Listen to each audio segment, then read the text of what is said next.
Good morning, happy Friday. So here I am, and I had just done this video at 10 o'clock like I said I would, and I thought it went so great, and then I just got back on my Facebook and realized that I didn't do the video on my page. Hey Deb, but I did the video in a group, so sorry I'm late, and this is take number 2. I thought take number 1 went so great. I thought I would share with you guys today a little story from this last weekend. So for those couple of you that were on in the other group, if you happen to jump on, thanks for listening again.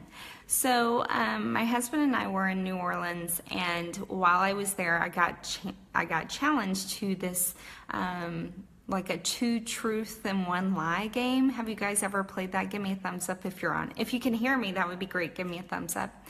And so I got challenged to something like this game. I didn't have to do 2 truths and a lie, but I needed to tell something interesting about myself. Now, I don't know about you guys, but I think most of us just think that our lives are pretty uninteresting, so we don't share things. So I was really rattling through a lot of facts, and I was just saying them out loud. My husband was listening, and I said, I've had pregnancy twice, and he goes, no, wait, not that, you've been pregnant twice. And I said, no, I've had pregnancy twice. I consider it to be something of a condition, like pregnancy was not nice to me. I was one of those pregnant ladies that, so many people have morning sickness, so that's not unusual, that's not special. But I lost 8 pounds with both kids in first trimester. I had all day sickness. I was just miserable, and that was way back before they have all these cute pregnancy clothes now. In fact, I was just walking through Target the other day, and I thought, man, like I could almost buy something out of the pregnancy section. That is so cute. So, so that was me, and I thought, yeah, I've had pregnancy twice. So some of you guys will think that's funny, and some of you guys won't agree, but that's all right, because, our stories aren't for everyone.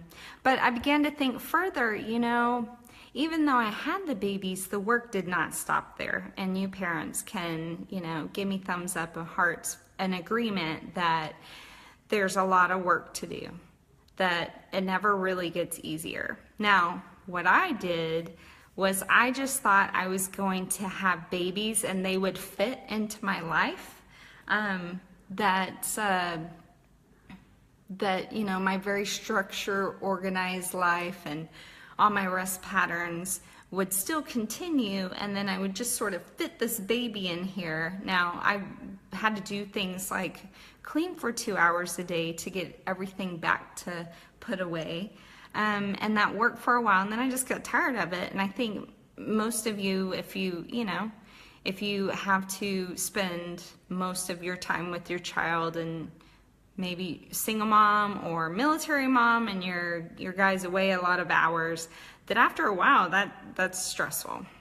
It's really stressful. And after you have kid 2 or 3, hey Kelly, hey Carly, hey Teresa.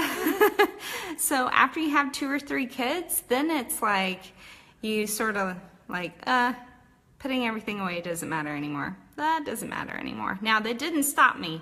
I really thought that I would still have my life with my ideas and my education. Hey Jessica. And that I would bring these kiddos in, and that, I would just sort of like imprint all of my education upon them, and my ideas and my sense of humor.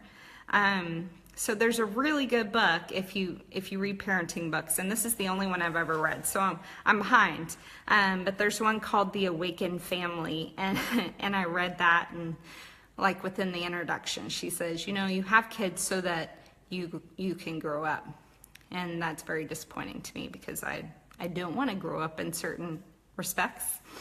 We want to be kids, right? We want to be not always responsible for everything, right? Thumbs up, hearts, that's the way we feel all the time. You don't want to be responsible for 100% of what's going on around you. So So that was me. I kept thinking like I will have my organized and structured and tidy life, and then these kids will just sort of like fit in there somewhere, just sort of like an edge puzzle piece, you know, not in the middle. Like you don't have to. It's not one of those. It's just like an edge, like an extension puzzle piece, right? So so I'm taken by surprise there, because that is not how kids are. What I finally realized was that the kids are going to be beyond me. They're not just going to take my beliefs and then add to them like a long linear line. Like I really think sometimes we think we're going to have kids and it's going to be a legacy, and you have your education and your thoughts, and then you're going to add a kid to the end of that. And then they're going to take all of your education and your thoughts and they're going to extend on it, right? But they're going to stay with all of your core values. And that's not the case. And up until a couple of years ago, I thought that that would be. So I'm learning, and you guys give me thumbs up if you're also learning that with kids. They see your information, right?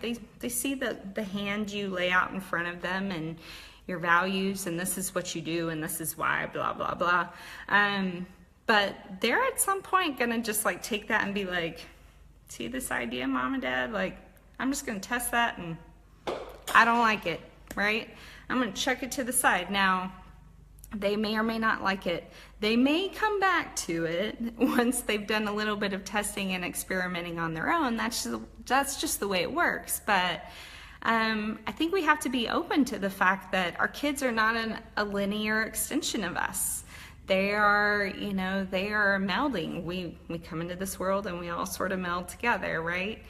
And what worked for me as a teen and what worked for me as a young adult and now is not going to work for them. They're in a different world. There's new information. They're moving forward. They could probably certainly apply some of our practices, but they might not work. And that's where they're actually now teaching us, right? How many of us can set up our DVR? How many of us can work the new Instagram stories without having our kids teaching us how to do it? I just had my daughter teaching me some stuff last week. So, I mean, yeah, Kelly, right? Like we're now learning from them. And I think the sooner we let go of that idea of that linear progression and realize that they're going to get input that's not us. They're going to get input and bring it in to our ideas. And I just spit at my phone. I don't know if you saw that or not, but the good news is you didn't have to feel it. They're going to get input that's beyond us, and that's going to have them grow into people like we can't even imagine. I used to love playing games with my kids because I knew everything they had read and they had been taught, and I could guess. Like that game Balderdash, where you have to make up answers.